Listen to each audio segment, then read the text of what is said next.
Welcome to the Water Trough, where we can't make you drink, but we will make you think. My name is Ed Drozda, the Small Business Doctor, and I'm really excited you chose to join me here as we discuss topics that are important for small business folks just like you. If you're looking for ideas, inspiration, and possibility, you've come to the right place. Join us as we take steps to help you create the healthy business that you've always wanted.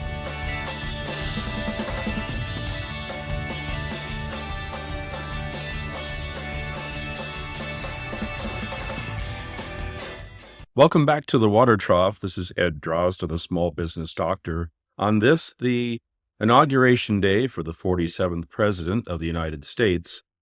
And on this day, I, like nearly 50% of the country, am not feeling very enthusiastic. I am, in fact, feeling very uncomfortable. I have a great deal of apprehension about what is to come in the next 4 years and perhaps beyond.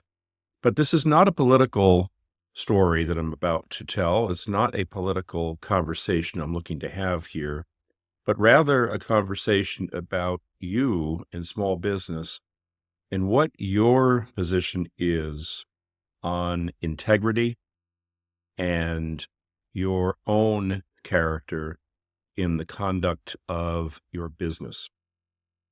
I realize that it's hard to separate the two of these things and not sound as if this is a political statement.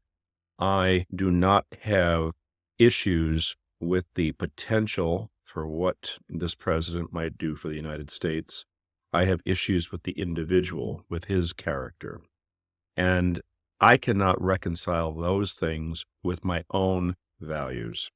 That is why I am compelled to have this conversation today with those of you who choose to listen. I've always felt that integrity begins with me. That is, that my understanding of myself, my approximation of my life events with my values is the basis for the integrity that I develop and that I display.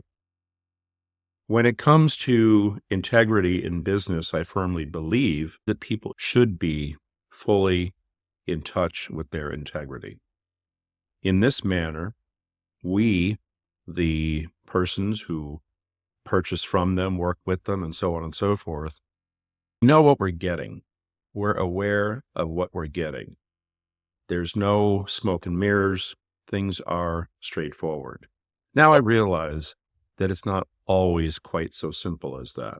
There's always going to be some degree of conversation that is designed to mask certain aspects of our own persona or the things that are going on in our business. As humans, regretfully or not, we can't avoid those things. Rest assured, perfection is not a human trait. And so with that in mind, integrity does come with a variety of conditions. But I think when we put our best intentions forward, when our values are aligned so as not simply to serve ourselves, but to also serve those with whom we engage, that we are as close as possible to working with integrity. This, to me, is critical. It's not reasonable for me to condemn others who do things differently than me, who see things differently than me. But it does agitate me. It does make it very difficult for me. I know that selectively there are people with whom I will not be able to engage.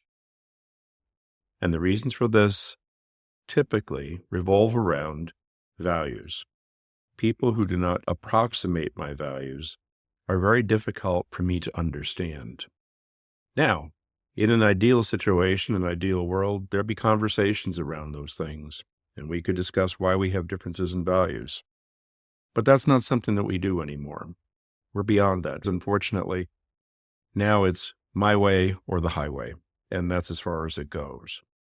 For those of us in business, we then have the option of who to have as our audience.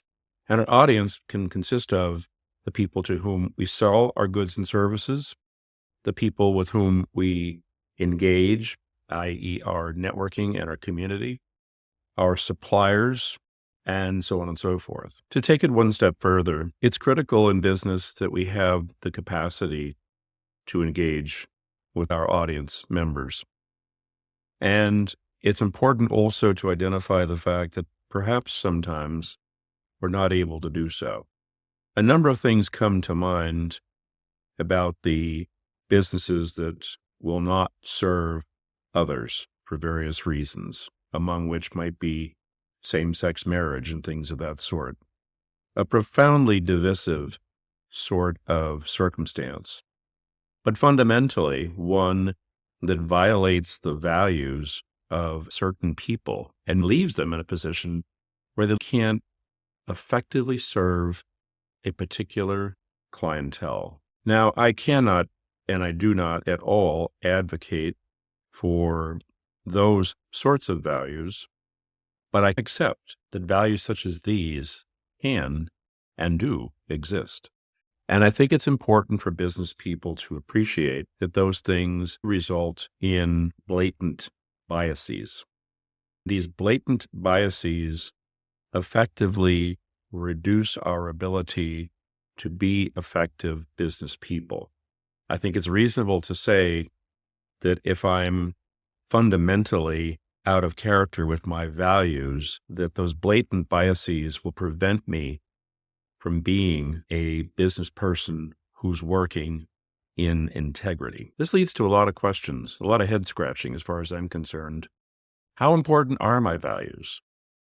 How important is their relation to my character and the way that I present myself in my business? In other words, how important is integrity to me in my business? I think it's fair to say that most of us would consider integrity to be an integral part of our construct. And for those of us for whom it is that way, this brings a lot of things forward to think about. It's not just simply enough to go about doing what we do and doing it well. It's about doing so in a manner that we feel good about. You've heard the old saying, how can you possibly sleep at night? Well, then also consider the corollary. I can sleep at night because I feel good about what I do. I'm confident that I'm doing the right thing. So I hope you'll take some time to think about the things that I've mentioned here. I admit it's a little bit deeper, a little bit more perhaps grating, maybe even more so at this present time in our development as a country and as individuals. But I hope you'll give it consideration. I think that there's something to be said for integrity personally, and I challenge you to decide for yourself what it means to you, to define how that will play out in your business, and to use that as a guide as to how you conduct your business as well. This is Ed Drozda, the Small Business Doctor, and until we meet again here at the Water Trough, I want to wish you a healthy business.